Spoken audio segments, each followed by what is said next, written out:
Bom dia, Geraldo. Bom dia a todos os ouvintes, internautas. Uma satisfação imensa estar aqui mais uma terça-feira participando desse quadro Check-up no rádio, trazendo temas relevantes, temas que são do dia a dia das pessoas que estão querendo envelhecer com saúde e das pessoas que já são idosos, para os cuidadores e assim por diante. E você pode mandar para cá a sua pergunta, 99205-3030.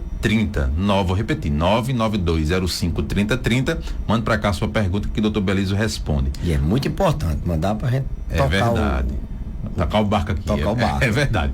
Doutor, por falar em saber se é verdade ou não, a primeira pergunta aqui dos nossos ouvintes diz o seguinte: é verdade que, doutor Belizo, é verdade que os idosos podem abrir um quadro de infecção sem febre? Isso é verdade ou não? Pois bem, é verdade sim. Na verdade, a maioria das vezes os idosos abrem quadros infecciosos com outros sintomas, né? Antes disso, lembrar que os idosos é uma parcela da população que tem uma forma de responder a qualquer agressão diferente. O organismo envelhecido, ele responde de uma maneira um pouco diferente, e responde a uma agressão de uma infecção, seja por um vírus, seja por uma bactéria, seja por qualquer micro-organismo, de uma maneira a se defender menos eficaz. Então, o sistema de defesa, o sistema imunológico, ele é menos eficaz quando a gente envelhece, principalmente naqueles idosos considerados frágeis, vulneráveis, aqueles multimórbidos, muitas doenças, muitos medicamentos, que não tem tanta autonomia, tanta independência. Então, a forma com que ele se defende é uma forma menos eficaz. Consequentemente, eles são mais vulneráveis a que essa infecção, ela se agrave muito rápido, ela traga consequências mais devastadoras. Uma infecção bacteriana, ela pode evoluir para uma infecção generalizada, internar o idoso e ele ir a óbito rapidamente. Pode fazer com que ele precise de internações prolongadas, possa fazer com que ele com que ele descompense outras doenças, fazer com que ele, se tem um rim que vive ali próximo à função limite, já perdeu muita função renal, ele entre no hemodiálise, que ele descompense um diabetes, descompense uma insuficiência cardíaca. Então, ele tem esse risco, porque a imunidade dele é mais ineficaz. Ele tem uma facilidade maior de ter a infecção. Quando ele tem uma facilidade maior de se complicar, e a forma com que ele responde, na maioria das vezes, não é a mesma de um adulto jovem. E aí eu volto para a febre. Um adulto jovem, uma criança, o primeiro sinal que ela tem quando tem uma infecção, geralmente é a febre. E no idoso não é bem assim. Eu sempre digo que a febre do idoso é o delírio, é a confusão mental. Ele primeiro entra em confusão mental, depois é que vem a febre, porque esse sistema imunológico, ele está envelhecido, e o sistema de resposta à agressão, que geralmente faz com que produzam substâncias que elevem a temperatura, substâncias pirógenos endógenos, é o que a gente chama. Esse sistema não é tão eficaz, não é tão rápido. Então, ele abre quadros sim de infecções, geralmente sem febre. Mas assim, como é que vai se identificar uma infecção se o paciente não tem febre? Eu falei que confusão mental é a febre do idoso, aquele idoso que começou de uma hora para outra tá confuso, alguns até dizem, papai de uma hora para outra enlouqueceu, outros dizem, ele não tá falando nada com nada, ele começou de ontem para cá a perguntar coisas que antes ele não perguntava, tá bem estranho assim a mente dele. Então, confusão mental, perda rápida da funcionalidade, o que é isso? De uma hora para outra ele enfraqueceu, ele não consegue ficar em pé, ele para andar ele dá muito trabalho, e as famílias sempre dizem, doutor, ele parou de andar, como se não fosse mais voltar a andar. Então ele perde rapidamente funcionalidade. Eu sempre digo, olha, quer saber se quando o paciente tem uma infecção, é quando ele perde uma função. Ele não está mais conseguindo conectar as palavras, ele não está mais conseguindo andar, ele não está conseguindo mais se alimentar, ele perde apetite, e a capacidade de se alimentar também é diminuída, ele não está conseguindo mais ir no banheiro, perde uma função. Você vai atrás de infecção. Isso pode ser, e mascara muito, uma infecção que não tem febre, né, Geraldo? Você pensa em mil uma coisa, tá delirante, você pensa logo que tá com Alzheimer, tá louco, que tá com AVC, não consegue mais andar de uma hora para outra, você pensa que ele perdeu a função, teve alguma coisa mais grave e assim por diante. Só uma diferença aí, não sei se tem uma correlação, mas nas pessoas mais jovens, por exemplo, a infecção aparece com a febre e no idoso não aparece? Geralmente, no adulto jovem, na criança, o primeiro sintoma é a febre. É a febre. No idoso demora mais, é mais raro. É mais comum aparecer com outros sintomas. Aparece febre também, idoso tem febre, lógico. Claro. Mas os sinais são mais precoces e é importante identificar isso, como eu falei. Eles têm um sistema imunológico mais ineficaz, ele é mais frágil, assim, ele não responde de forma tão eficaz, ele não mata ali a bactéria ou o vírus de forma tão eficaz. Então, a tendência é que ele possa avançar mais rápido, ele demorar internado ou morrer mais rápido.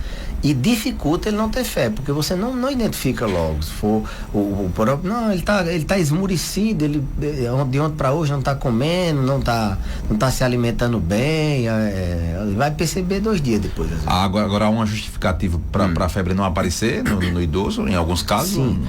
Qual seria a justificativa? A imunossenescência é a forma com que o sistema imunológico ele envelhece. Então o sistema imunológico é do mesmo jeito que o cabelo cai, o cabelo fica branco, aparecem as rugas, a gente envelhece, o sistema imunológico também envelhece. Acompanha, então, né? A forma com que a gente se defende, o nosso exército para se defender das infecções, ele é mais vulnerável, ele é mais ineficaz, ele combate, mas não combate com tanta eficiência. E uma das formas de a gente combater um micro-organismo é gerando uma resposta a ele, uma resposta criando anticorpos, criando soldados, criando defesas ali. E essa forma com que a gente reage é menos eficaz e aparece a febre nesse combate. O combate da agressão, da defesa do sistema imunológico com um agente agressor, muitas vezes gera a febre, gera a produção de, como eu falei, nome técnico é de citocinas endógenas e isso eleva a temperatura. Então a febre é um sinal de que o sistema imunológico está reagindo e a reação no idoso,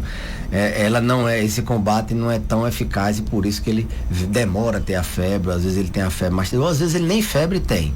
Então é por isso que acontece, pelo envelhecimento do sistema imunológico. Talvez por essa razão aí que o envelhecimento com saúde seja importante, né? E fundamental. Exato, você manter sua imunidade em dia, e aí imunidade em dia não é, como eu sempre digo aqui, não é tomar um polivitamínico, não. Imunidade em dia é você, primeiro, tá bem dormido. Melhor forma de você ter um sistema imune eficaz é você ter bom sono.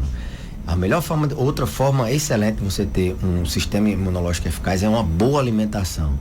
Frutas, verduras, evitar carboidrato industrializado, produtos processados, se alimentar bem com proteínas, você tá bem alimentado, bem dormido, bem tranquilo. O estresse diminui a imunidade. Outra coisa que diminui a imunidade é o não controle das doenças crônicas, e você também tem a atitude de se vacinar. Vacinas, elas diminuem o risco de você ter uma gripe, e essa gripe evoluir para uma pneumonia e a pneumonia matar. A própria vacina para pneumonia, ela também deve estar no calendário vacinal do idoso. Vacinas contra os hóstia, o cobreiro, também devem ser atualizadas. É uma vacina disponível para se fazer. Então você está vacinado, e aí outras, hepatite, checar a vacina do tétano se está em dia. Hoje em dia já tem a vacina do vírus sincicial respiratório, que é aquele vírus que os netos trazem para os pais, e assim por diante. Então, sono, alimentação, controle do estresse, controle das doenças crônicas, está em dia com seu diabetes, sua hipertensão, e está vacinado, são as formas com que a gente se defende antes de acontecer o combate. Tem perguntas aqui no nosso WhatsApp, 992053030, vamos ouvir. Pergunta aí, doutor Belísio. Doutor Belísio, por que minha diabetes clicada de 3 últimos meses, ela não baixa de jeito nenhum? E olha que a dieta minha está sendo um pouco pesada. Eu não estou mais comendo só mais verduras, frutas e a carne. Eu não estou comendo mais essa ruma de coisa e eu não consigo deixar ela baixar. Ela está em 7 agora. E eu fazer o que, doutor Belísio? Me dê uma orientação aí. Doutor Belísio, responde agora.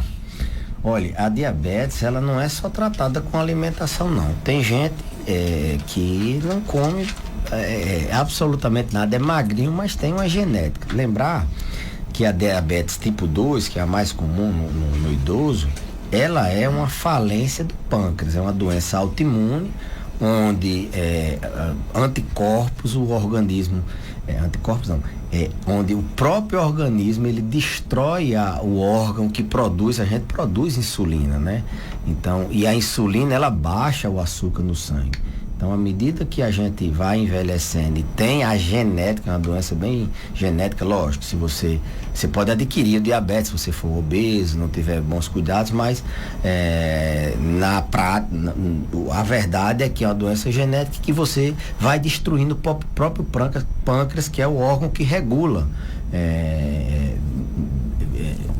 em geral, o controle da glicose. Então, não adianta só muitas vezes fazer a dieta. Às vezes é necessário ajuste de medicamento. Você precisa de medicamento ou aumentar a dose. Se é um paciente que toma insulina, ajustar a dose da insulina. Se é um paciente que toma antidiabético oral, ele ajustar o antidiabético oral. Às vezes esse paciente, aquele antidiabético em determinada faixa etária, por exemplo, tem uma classe de antidiabéticos que ele não funciona tão bem em idosos, já tem outra que é melhor, tem outros que proporcionam um risco de hipoglicemia maior, outros não proporcionam.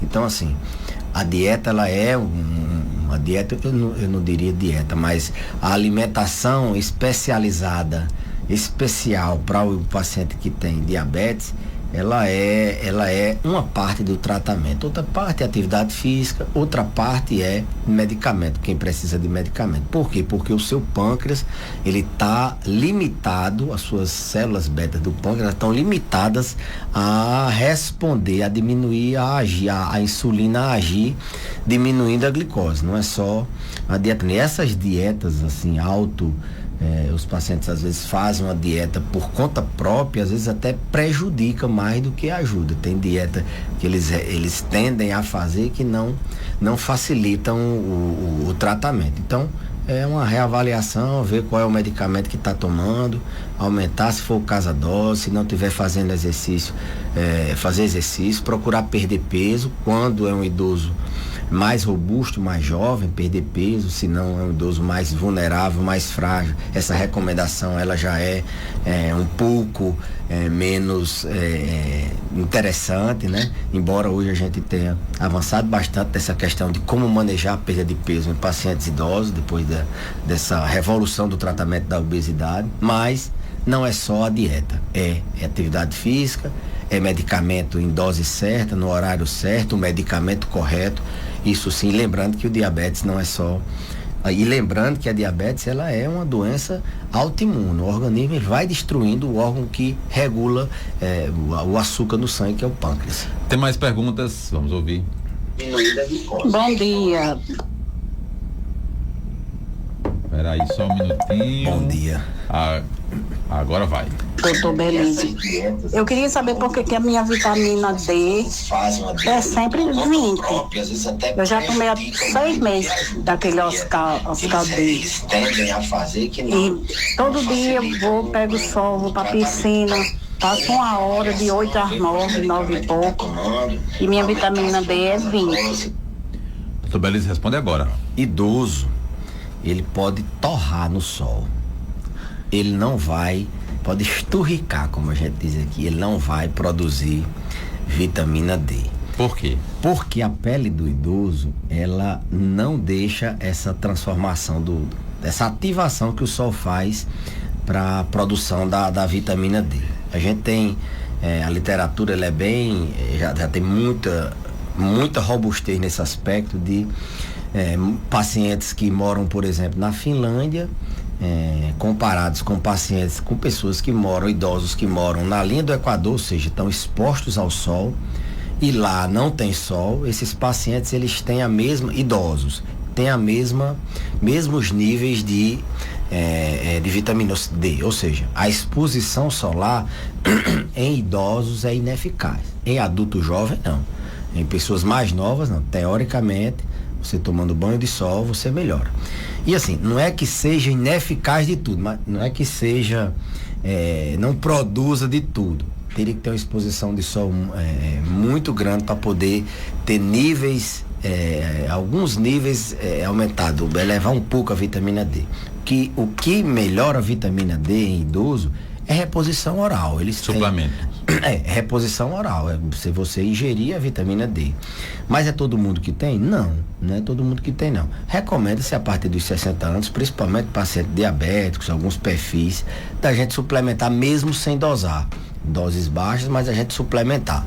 Mas o banho de sol, que geralmente eu estou aqui recomendando, eu recomendo a meus pacientes, na maioria das vezes não é nem para produção de vitamina D, é para arejar, é para o paciente andar, para dar uma volta, para de manhã ele levantar da cama. Eu peço sempre para tomar um banho de sol de manhã, porque ninguém assim, é mais para isso, mas para ele melhorar a vitamina D, ninguém manda idoso tomar sol para melhorar a vitamina D, a gente manda adulto jovem. Esse sim, ele responde à vitamina D. E tem gente que não consegue ter níveis adequados, mas lembremos, os valores que as sociedades preconizam de vitamina D, Sociedade Brasileira de Geriatria, Sociedade Brasileira de Endocrinologia, Sociedade Brasileira de Reumato, de Ortopedia, são valores que não são esses que estão aí na internet, que geralmente as pessoas almejam. Por exemplo, adulto jovem, o valor da vitamina D é 20. Você tem que ter 20, abaixo de 20 é que você tem uma insuficiência. Tem muita gente não, eu pego muitas pessoas querendo ali valores de 50, 60, valores que não tem necessidade, não tem essa recomendação. As diretrizes nacionais e internacionais sobre o valor de vitamina D normal abaixo de 60 anos, 20, em idoso 30. Então dosa-se demais, acha que vitamina D vai tratar muita coisa, é um hormônio, é muito importante você ter níveis adequados de vitamina D, mas os valores eles são bem distorcidos nessa máquina de fake news que existe aí em busca de atenção das pessoas que são mais vulneráveis a cair nessa de que os níveis de vitamina D eles são precisam ser muito elevados, até mesmo o paciente que tem osteoporose, porque assim, a principal função da vitamina D é melhorar a absorção do cálcio no intestino e você ter esse cálcio disponível para o osso. Num tratamento, por exemplo, de osteoporose, você precisa ter bons níveis de cálcio. Então é a principal função. Tem outras funções, logicamente, mas a principal é essa. Nem em pacientes com osteoporose a gente precisa de níveis tão absurdos de vitamina. Tem gente que chega achando que tá bom a vitamina D de 80, 90, esquece que existe intoxicação. Esses dias eu vi, não sei se foi na televisão,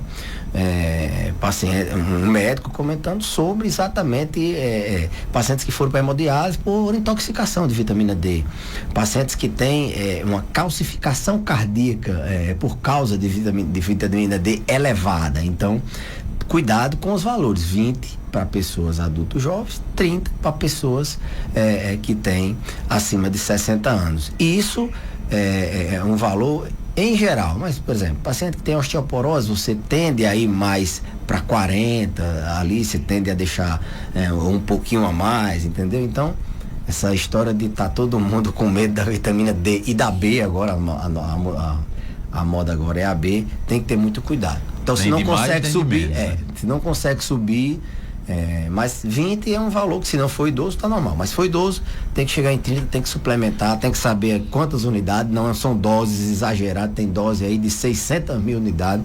A dose preconizada é uma dose de 1.000 a 2.000 unidades, geralmente, assim, em geral, dia, né? Então 800, tem gente que vai de 800 a 1.000, são doses baixas, não precisa estar com reposições, a não ser que o paciente tenha uma insuficiência grave. Tem pacientes frágeis que a gente pega com vitamina D abaixo de 10, Tem frágeis que a gente pega com vitamina D muito baixa, a gente faz doses de ataque e depois doses de manutenção.